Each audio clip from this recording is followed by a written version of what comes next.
đây đây giá là theo đi tia tia sao tia tia hắn tiêm mấy cái này rồi và để nó làm phát hiện chỗ theo đi xin quý bà lâu đại phan to này ar tui hi lo ha fa hai ar tui chung ha fa wai chung wai kan men mo boka mo hi đây đây là mar sarot le boka mar sarot le này to vàng này hi wai kan mani tunanin kumsom pokona amang mega ni số phố cũng chết quý để các hôn đầu wow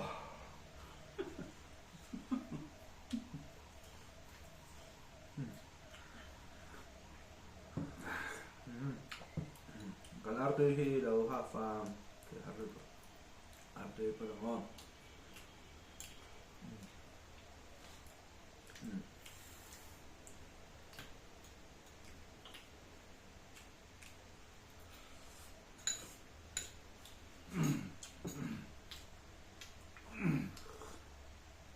còn nào ta quý ở hi đâu xin đấy nghe đâu xin cái đấy cái là lép trước cái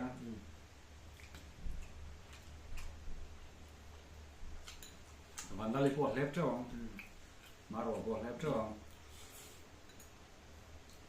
cái cho mày làm phần mình có chút chưa nói đâu tiếng quý lâu dài hết tòa cần đủ đó không mày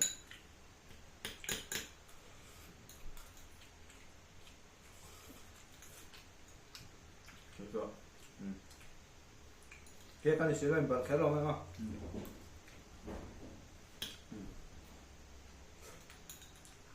đưa mà mong á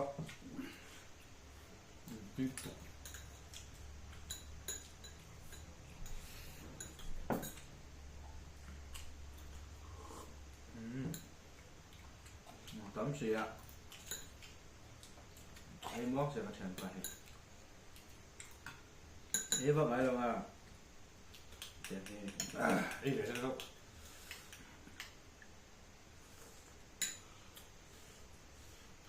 thôi thì mất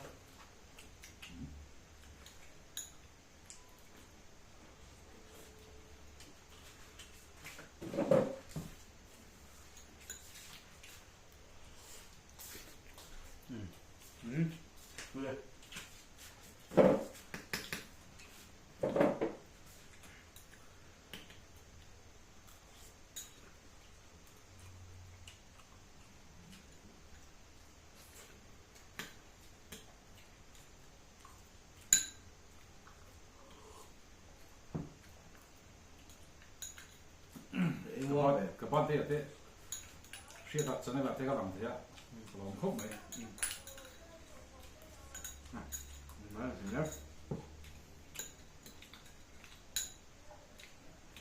đó là kiểu này đó tôi xem gắn này là ba sẽ phải tụt sau để đồ trên nào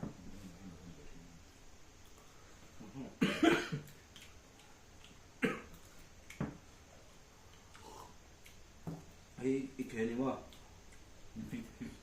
cái sao sao em ở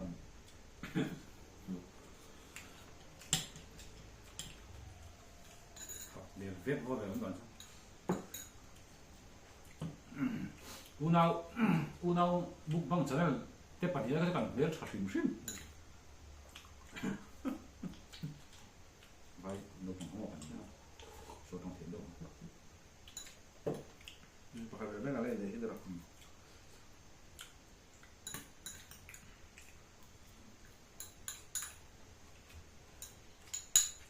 thế lý chứ có thể đâu nhỉ bộ hay là lâu xuống thế này đây nhá giờ mình lên đã ra tùy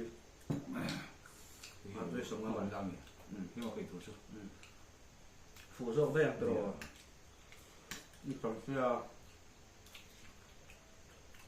thế chỗ họ chỗ họ thì để bốc chưa đủ để chuẩn bị thôi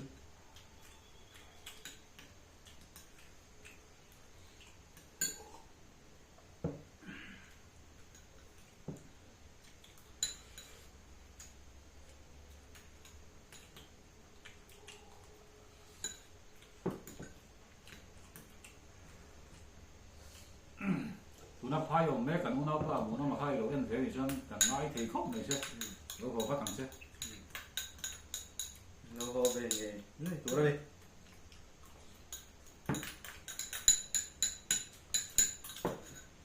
Sok baik. Keluarga. Tapi tadi dulu. Sama. Mau boleh itu. Nah. Itu juga mau. Ini uyang về. Thằng xem tầm có này. Enggak kok, lu nak terus kok. Ini juga kok. Ini juga. Ini nào. Spicy thằng này ini loh ya.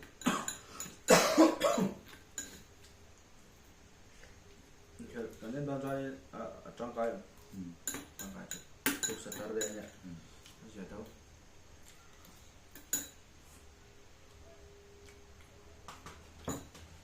tôi nói chuyện về làm chơi chung anh ấy để về mà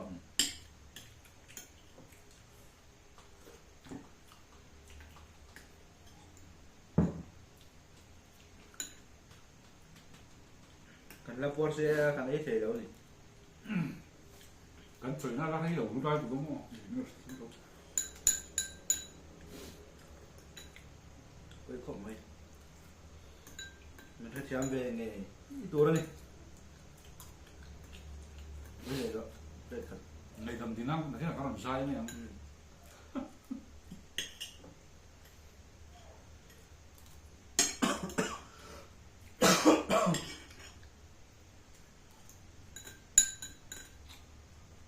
Xin chào vết vết thật